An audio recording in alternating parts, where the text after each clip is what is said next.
Bueno, hablábamos en la apertura del programa de problemas estructurales, de problemas antiguos, añejos, en los que algunas situaciones terminan agravándolos. Y el tema de los servicios públicos, particularmente la luz, el agua, han tenido todo tipo de discusiones y de problemáticas en estos últimos tiempos. Los tarifazos, la falta de servicio, la falta de inversiones, etcétera, etcétera. Y sin hacer juicio de valor, me parece que hay una figura muy particular que emergió en estos últimos tiempos, que es el ente regulador de los servicios públicos, que ha tenido un protagonismo, no digo ni bueno ni malo, lo sabrán ustedes evaluar después de esta charla, porque ha venido Carlos Saravia, el presidente del ente, para que charlemos de todo esto con una mirada de las problemáticas diarias, cotidianas, pero también de una situación estructural que parece que no tiene fin y que esperemos que algún día lo tenga. Carlos, gracias por venir. Hola, ¿cómo está, Indio? Muy bien, Buenas muchas tardes. gracias por venir. Al contrario, muchas bueno, gracias a usted. ¿qué inicio de año, qué finales del año pasado con el agua, con la energía, con los tarifazos, la falta de servicios? Entonces, me gustaría ver si podemos separar estas dos cosas, porque una es la coyuntura, digamos, Correcto, los tarifazos que atienden a cuestiones quizás económicas, inflación, etcétera, la falta de inversiones. Y si esto es recurrente porque no se hacen las cosas, porque se hace mal, porque venimos arrastrando una falta de inversiones y problemas estructurales y de infraestructura de larga data, ¿por dónde arrancamos el análisis de esto que nos saque de que si tengo que la luz me vino más, un poco más, y hoy tengo agua y mañana no? Bueno, yo creo que la crisis de tarifas en realidad es mundial. Cada episodio, como la guerra de Ucrania, inclusive ponen en riesgo una estabilidad o al menos una previsibilidad en tarifas. Pero lo cierto también es que nosotros en Salta en particular lo que tenemos es un defecto de infraestructura que las deslegitima. O sea, uno puede pagar o esforzarse por pagar en la medida en que el servicio sea bueno. Hay características mínimas, tiene que tener calidad y tiene que tener continuidad, y no hay. En muchos lugares, sobre todo el agua tiene que ver con procesos que han variado desde lo que era Estado, con la antigua Agas, pasando por una privatización en la época en que varios predicaban que era el mejor modelo. Es más, en ese instante nace el ente regulador, porque decían, bueno, si le vamos a entregar al privado la concesión, lógicamente tiene que haber desde el Estado un organismo especializado con facultades jurisdiccionales. Por eso nosotros nos equiparan a jueces a los efectos de dirimir estos problemas. Después de esto, por coyunturas políticas también, porque así vimos que había muchos fantasmas de la gestión anterior en relación a la anterior. Así rescindieron a UNOR, Plumada, Casinos Austria, y le tocó también Aguas del Norte. Algo bastante apresurado, no digo que no tuviera, digamos, un marco de valoración previa, porque lo tuvo, la crisis ya la tenía Aguas de Salta, y bueno, el modelo que eligieron, la verdad que no parece que sea tan relevante como lo que es que no hayan invertido. En la época de Urtubey, año 2010, lo que hicieron es sacar un muy buen plan director de aguas para toda la provincia, con toda la problemática. ¿Cuánto sale? 1.500 millones de dólares. Y no pusieron esa plata. Alguna se fue por el Fondo de Reparación Histórica a la nada, otra se fue por el Fondo del Bicentenario a la nada, otra se fue por la coyuntura económica que siempre indica que a lo mejor el intendente tiene la plata que le dieron para hacer una obra hídrica y en el medio no puede pagar ni los sueldos y termina priorizando los sueldos. O sea que esta sábana corta expande la problemática. ¿A quién le detonó el problema? A este gobernador. Por supuesto, no podemos decir no tenemos nada que ver porque llevamos 3 años y acá el gobernador no se esconde. ¿Han demorado algunas obras? Sí, le diría que sí han demorado algunas. Ahora lo que se está viendo hoy es extraordinario. El problema es que si nosotros necesitábamos 1.500 millones de dólares hace 13 años, hoy necesitamos 2.000 millones de dólares. Y eso implica un presupuesto entero de la provincia de este año, 618.000 millones. Imposible. Con una provincia relegada por ser del norte, que tiene como solo atenuante que tiene un gobernador que habla hasta con el ordenanza de cada ministerio en Buenos Aires. Y lo puedo acreditar porque se ha sorprendido alguna cantidad de funcionarios con los que uno trata, que eran, por ejemplo, directores o funcionarios de menor rango, y que dicen, me hablo tu gobernador. Normalmente eso no es costumbre allá. Es más, teníamos gobernadores que no hacían ese trabajo, no tenían la humildad de hacerlo. Lo cierto es que hoy, para resumirte, vamos a mejorar un poco en agua, sí. Este año están previstas 23.700 millones en obras, el año pasado 14.500 en obras del ENOSA, del Fondo Fiduciario de Inversión para las Provincias. Se están viendo las obras, pero son insuficientes. O sea, si yo tengo un 60% de las cañerías que está degradada por obsolescencia, porque en 60, 70 años los caños de fibrocemento ya no existen ni siquiera en el corralón para ir a reponerlos. Lógicamente que nosotros no nos dan ni los tiempos, ni la plata, y esto va a tener todavía una consecución. Ahora, tengo una pregunta. En la teoría, porque uno de los centros de eclosión de este problema fue el norte de la provincia, particularmente, al que se le termina sumando una sequía brutal, entonces termina agravando esto. ¿Qué no se hizo con el Fondo de Reparación Histórica? Lo digo porque lo acabas de mencionar. ¿En qué hubiera aliviado si las obras estarían? Porque el problema de esto es que no están ni las obras ni la plata. Este es el gran dilema del Fondo de Reparación Histórica. ¿En qué hubiera aliviado si se hubieran concretado, si hubieran hecho las obras? Bueno, yo creo que la primera, que no tiene que ver con el Fondo de Reparación Histórica, que hubiera aliviado era el Litiguro 2, el famoso caso Gualtieri, en la época de Duhalde, que ha quedado todavía todo un escenario donde se podría avanzar con alguna obra, pero que vale miles de millones, y no se va a hacer. Un dique Itiyuro que en los 70 se previó para 50 años y se colmató en 10. Hoy, por más que algunos dicen, hay que dragarlos ya, porque mire, la simpleza y el sentido común abunda, a veces es buena y otras veces no tanto, porque sugestiona a la gente.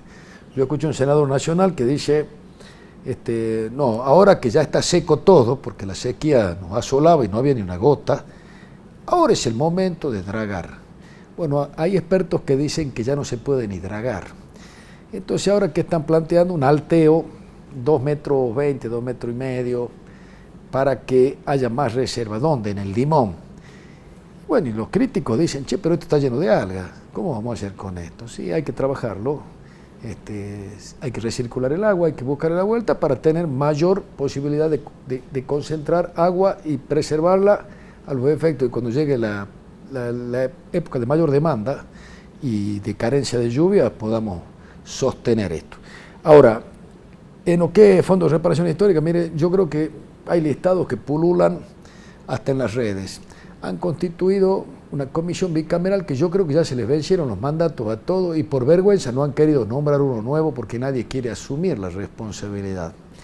La Auditoría General de la provincia ha fracasado por intencionalidad o por impericia.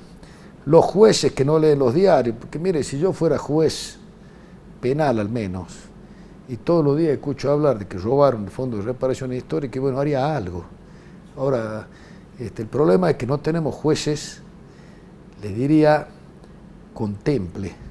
Mire que yo no pido que sean valientes, porque tienen irreductibilidad de haberes como garantía, inamovilidad en el cargo. Mover un juez implica un mecanismo institucional casi imposible de salvar, aun cuando lo podamos considerar prima facie corrupto. Ahora, el juez no puede ser tímido. Si le damos todas estas garantías, es para que no le tiemble el pulso. No pagan ni impuesto a las ganancias. ¿Sabe por qué? Para que preserven el bolsillo lleno y no se tienten.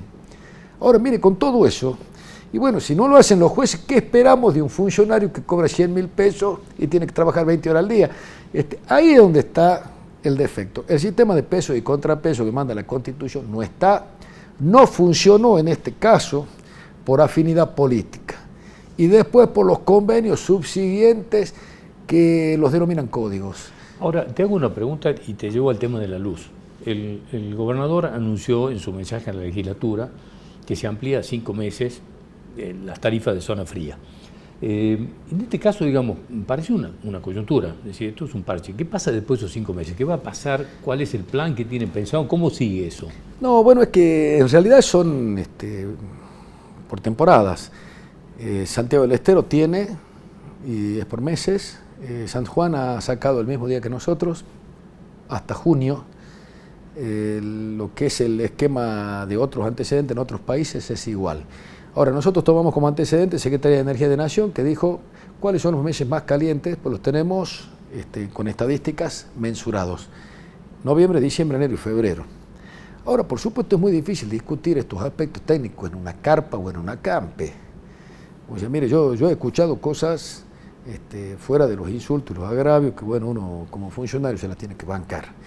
Pero cuando dicen, queremos que nos reduzcan 80%, pero si el insumo, que es la energía, equivale al 40%, eso es lo que le paga Edesa, Camesa, según los precios que aprueba Nación.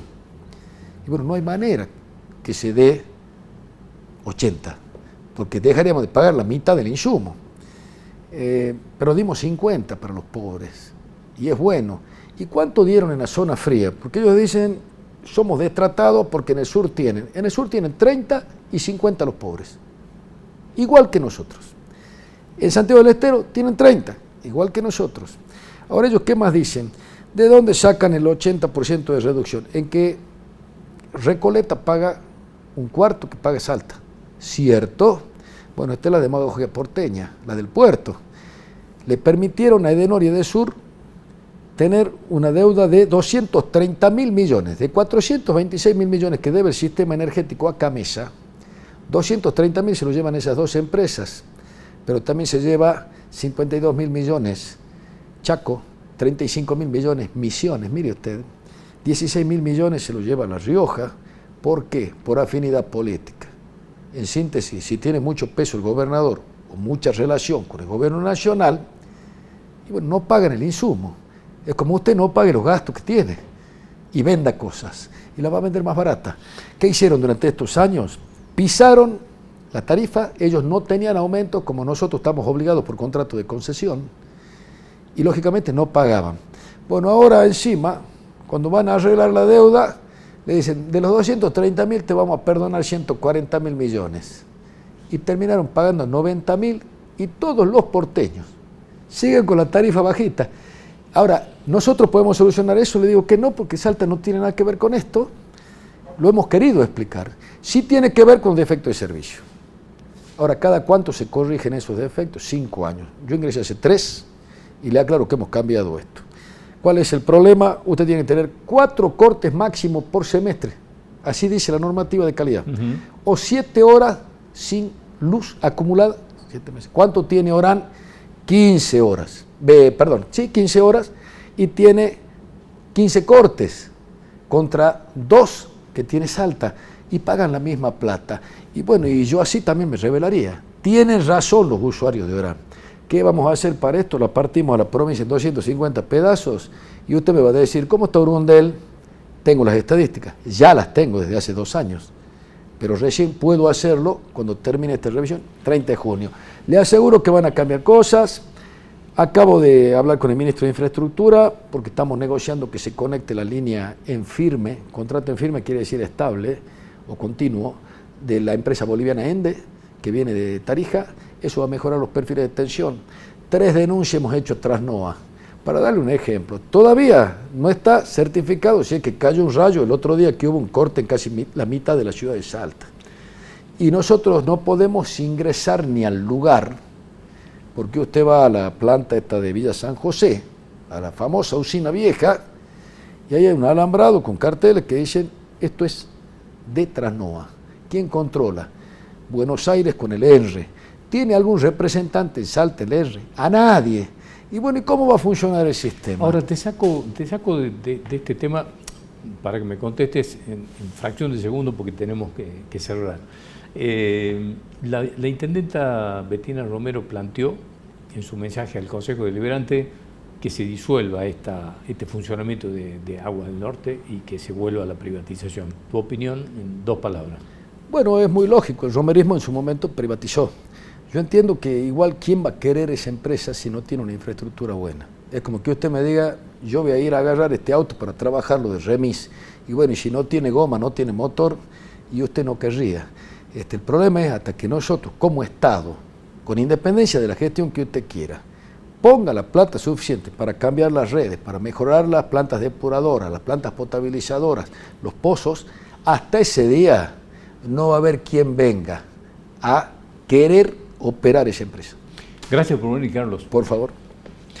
Hasta aquí hemos llegado. Nos vamos a reencontrar nosotros el próximo miércoles a las 7 de la tarde en esta señal de Somos Salta.